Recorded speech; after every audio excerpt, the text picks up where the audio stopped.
Chapter 10. Imlac's History continued. A dissertation upon poetry. Wherever I went, I found that poetry was considered as the highest learning, and regarded with a veneration somewhat approaching to that which man would pay to angelic nature.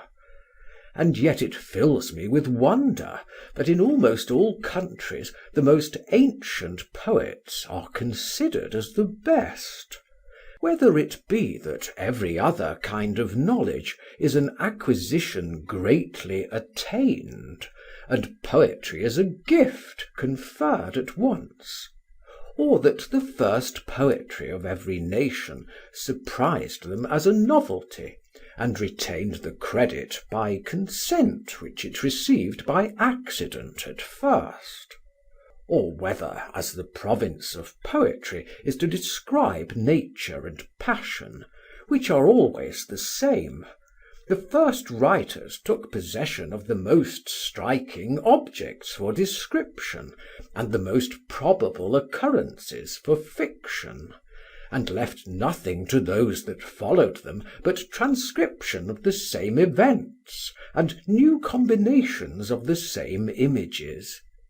Whatever be the reason, it is commonly observed that the early writers are in possession of nature, and their followers of art, that the first excel in strength and invention, and the latter in elegance and refinement. I was desirous to add my name to this illustrious fraternity. I read all the poets of Persia and Arabia, and was able to repeat by memory the volumes that are suspended in the mosque of Mecca.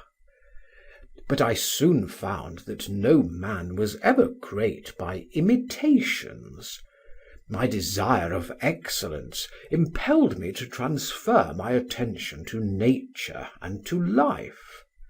Nature was to be my subject, and men to be my auditors. I could never describe what I had not seen. I could not hope to move those with delight or terror whose interests and opinions I did not understand. Being now resolved to be a poet, I saw everything with a new purpose. My sphere of attention was suddenly magnified. No kind of knowledge was to be overlooked. I ranged mountains and deserts for images and resemblances, and pictured upon my mind every tree of the forest and flower of the valley. I observed with equal care the crags of the rock and the pinnacles of the palace. Sometimes I wandered along the mazes of the rivulet, and sometimes watched the changes of the summer clouds. To a poet nothing can be useless. Whatever is beautiful and whatever is dreadful must be familiar to his imagination. He must be conversant with all that is awfully vast or elegantly little. The plants of the garden, the animals of the wood, the minerals of the earth, and meteors of the sky must all concur to store his mind with inexhaustible variety. For every idea is useful for the enforcement or decoration of moral or religious truth, and he who knows most will have most power of diversifying his scenes and of gratifying his reader with remote allusions and unexpected instruction. All the appearances of nature I was therefore careful to study, and every country which I have surveyed has contributed something to my poetical powers. "In so wide a survey," said the Prince, "you must surely have left much unobserved. I have lived till now within the circuit of the mountains, and yet cannot walk abroad without the sight of something which I had never beheld before, or never heeded. This business of a poet, said Imlac, is to examine not the individual, but the species, to remark general properties and large appearances. He does not number the streaks of the tulip, or describe the different shades of the verdure of the forest. He is to exhibit in his portraits of nature such prominent and striking features as recall the original to every mind, and must neglect the minuter discriminations which one may have remarked and another have neglected, for those characteristics which are alike obvious to vigilance and carelessness. But the knowledge of nature is only half the task of a poet. He must be acquainted likewise with all the modes of life. His character requires that he estimate the happiness and misery of every condition, observe the power of all the passions in all their combinations, and trace the changes of the human mind as they are modified by various institutions and accidental influences of climate or custom, from the sprightliness of infancy to the despondence of decrepitude. He must divest himself of the prejudices of his age and country. He must consider right and wrong in their abstracted and invariable state. He must disregard present laws and opinions, and rise to general and transcendental truths, which will always be the same. He must, therefore, content himself with the slow progress of his name, contemn the praise of his own time, and commit his claims to the justice of posterity. He must write as the interpreter of nature and the legislator of mankind, and consider himself as presiding over the thoughts and manners of future generations, as a being superior to time and place. His labour is not yet at an end. He must know many languages and many sciences, and that his style may be worthy of his thoughts, must by incessant practice familiarize to himself every delicacy of speech and grace of harmony. Chapter 11. Imlac's narrative continued. A hint of pilgrimage.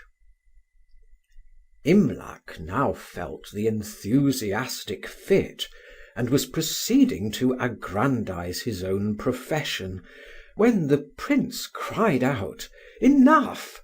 Thou hast convinced me that no human being can ever be a poet. Proceed with thy narration." "To be a poet," said Imlac, "is indeed very difficult."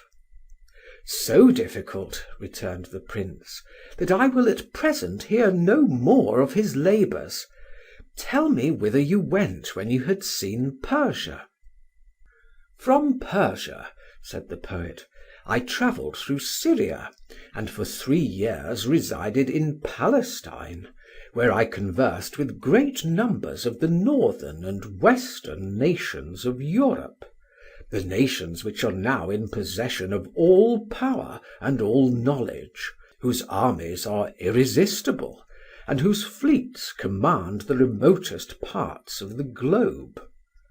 When I compared these men to the natives of our own kingdom and those that surround us, they appeared almost another order of beings. In their countries it is difficult to wish for anything that may not be obtained. 1,000 arts, of which we never heard, are continually labouring for their convenience and pleasure, and whatever their own climate has denied them is supplied by their commerce. "By what means," said the Prince, "are the Europeans thus powerful? Or why, since they can so easily visit Asia and Africa for trade or conquest, cannot the Asiatics and Africans invade their coast, plant colonies in their ports, and give laws to their natural princes? The same wind that carries them back would bring us thither." "They are more powerful, sir, than we," answered Imlac, "because they are wiser. Knowledge will always predominate over ignorance, as man governs the other animals. But why their knowledge is more than ours, I know not what reason can be given but the unsearchable will of the Supreme Being." "When," said the Prince with a sigh, "shall I be able to visit Palestine and mingle with this mighty confluence of nations?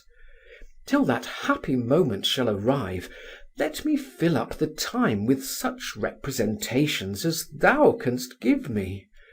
I am not ignorant of the motive that assembles such numbers in that place, and cannot but consider it as the centre of wisdom and piety, to which the best and wisest men of every land must be continually resorting." "There are some nations," said Imlac, "that send few visitants to Palestine, for many numerous and learned sects in Europe concur to censure pilgrimage as superstitious, or deride it as ridiculous." "You know," said the Prince, "how little my life has made me acquainted with diversity of opinions. It will be too long to hear the arguments on both sides. You, that have considered them, tell me the result." "Pilgrimage," said Imlac, "like many other acts of piety, may be reasonable or superstitious, according to the principles upon which it is performed. Long journeys in search of truth are not commanded.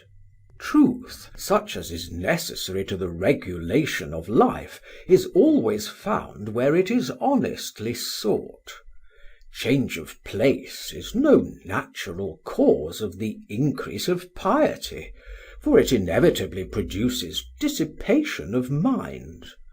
Yet, since men go every day to view the fields where great actions have been performed, and return with stronger impressions of the event, curiosity of the same kind may naturally dispose us to view that country whence our religion had its beginning, and I believe no man surveys those awful scenes without some confirmation of holy resolutions. That the Supreme Being may be more easily propitiated in one place than in another is the dream of idle superstition, but that some places may operate upon our own minds in an uncommon manner is an opinion which hourly experience will justify. He who supposes that his vices may be more successfully combated in Palestine will perhaps find himself mistaken, yet he may go thither without folly. He who thinks they will be more freely pardoned dishonours at once his reason and religion." "These," said the Prince, "are European distinctions. I will consider them another time. What have you found to be the effect of knowledge?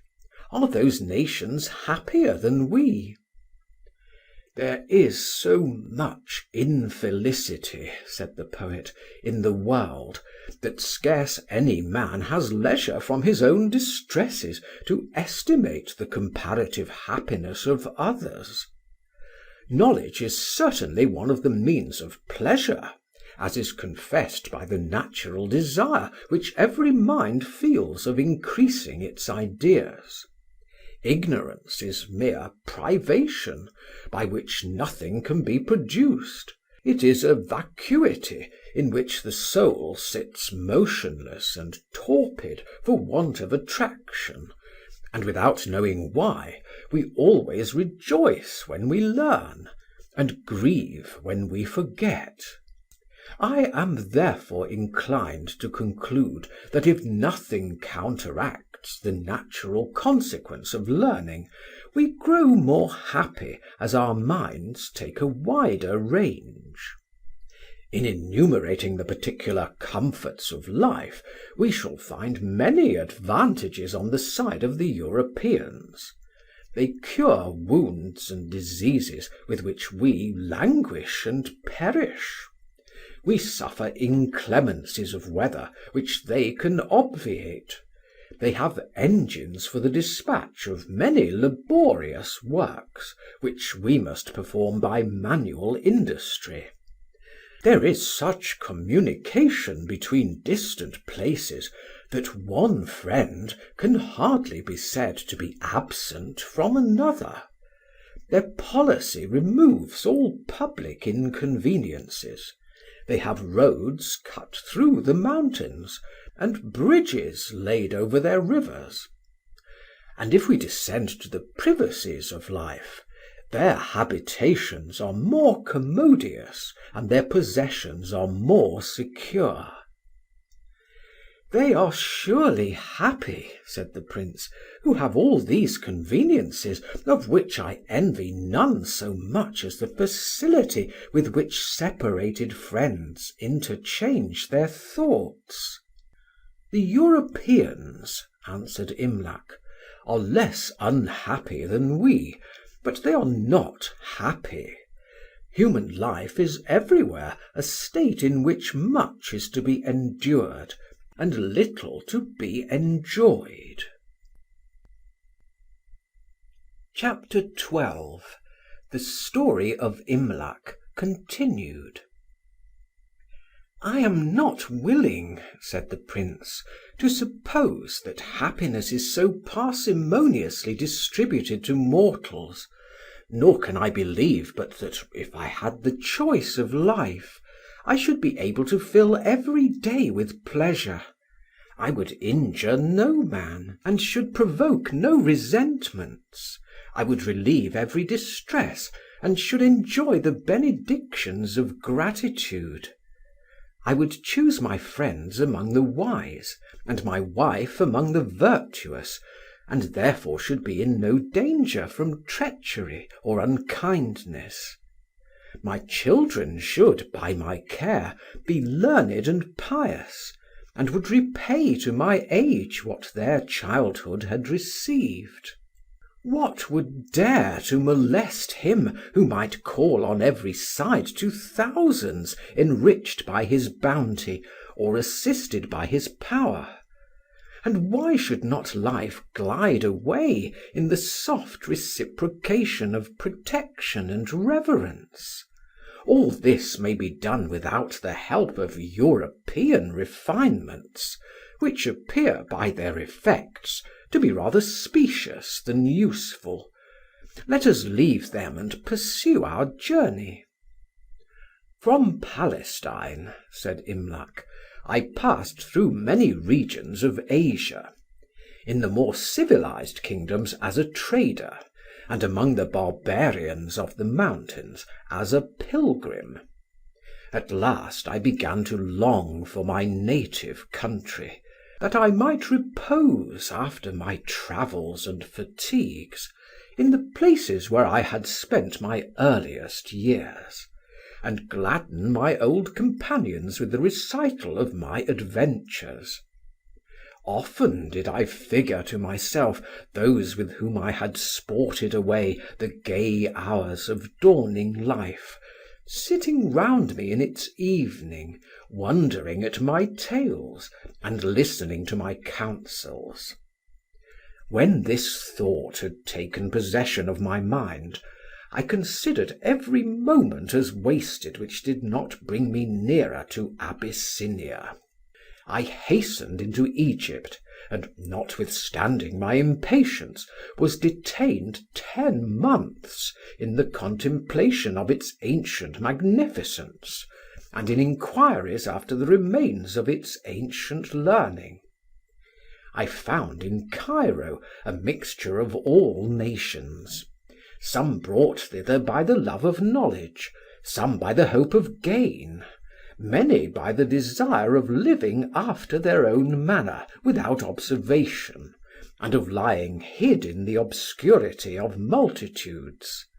For in a city populous as Cairo, it is possible to obtain at the same time the gratifications of society and the secrecy of solitude. From Cairo I travelled to Suez, and embarked on the Red Sea, passing along the coast till I arrived at the port from which I had departed 20 years before. Here I joined myself to a caravan, and re-entered my native country. I now expected the caresses of my kinsmen and the congratulations of my friends, and was not without hope that my father, whatever value he had set upon riches, would own with gladness and pride a son who was able to add to the felicity and honour of the nation.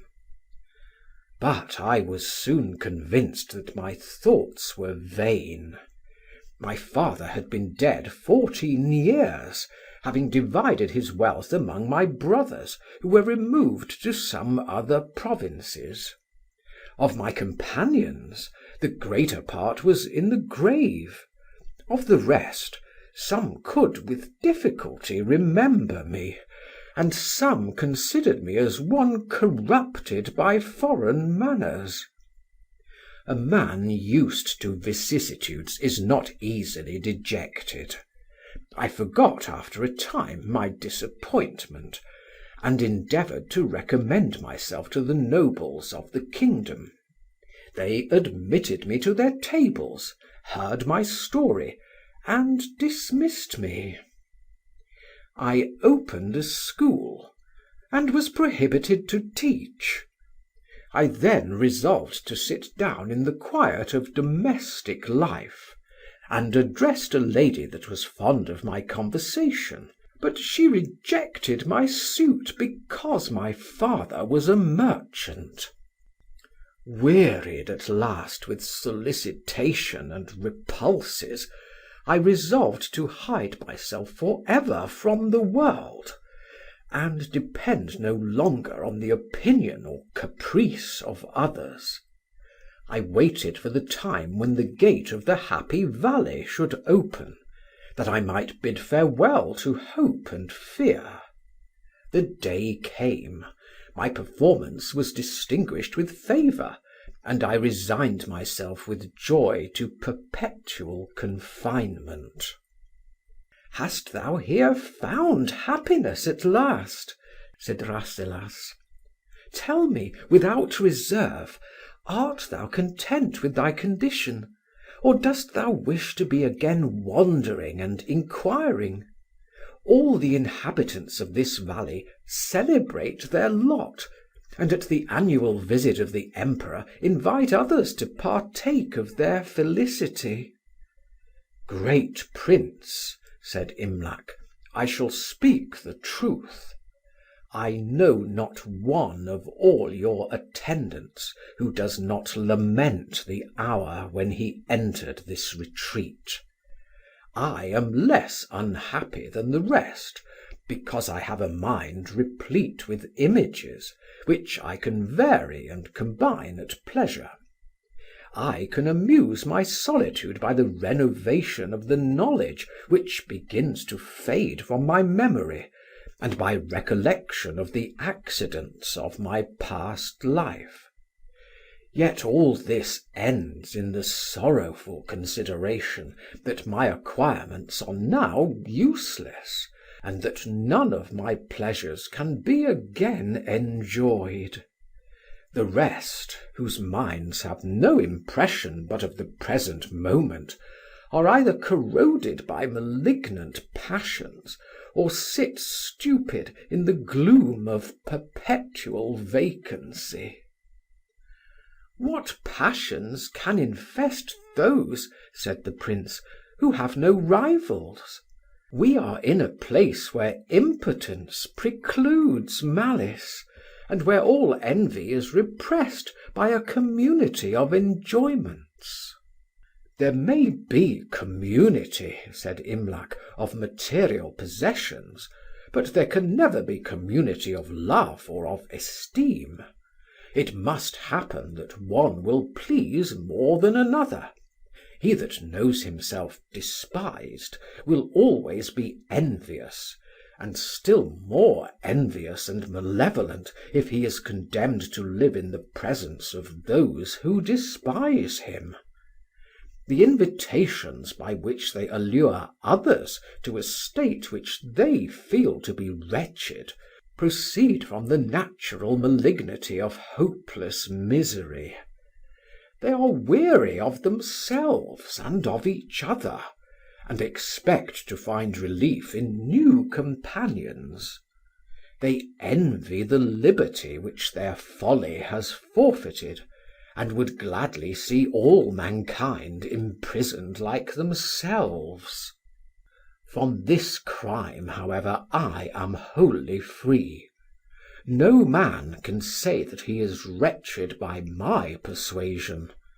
I look with pity on the crowds who are annually soliciting admission to captivity, and wish that it were lawful for me to warn them of their danger." "My dear Imlac," said the Prince, "I will open to thee my whole heart. I have long meditated an escape from the Happy Valley. I have examined the mountain on every side, but find myself insuperably barred. Teach me the way to break my prison. Thou shalt be the companion of my flight, the guide of my rambles, the partner of my fortune, and my sole director in the choice of life." "Sir," answered the poet, "your escape will be difficult, and perhaps you may soon repent your curiosity. The world, which you figure to yourself smooth and quiet as the lake in the valley, you will find a sea foaming with tempests and boiling with whirlpools. You will be sometimes overwhelmed by the waves of violence, and sometimes dashed against the rocks of treachery. Amidst wrongs and frauds, competitions and anxieties, you will wish 1,000 times for these seats of quiet, and willingly quit hope to be free from fear." "Do not seek to deter me from my purpose," said the Prince. "I am impatient to see what thou hast seen, and since thou art thyself weary of the valley, it is evident that thy former state was better than this. Whatever be the consequence of my experiment, I am resolved to judge with mine own eyes of the various conditions of men, and then to make deliberately my choice of life." "I am afraid," said Imlac, "you are hindered by stronger restraints than my persuasions. Yet, if your determination is fixed, I do not counsel you to despair. Few things are impossible to diligence and skill."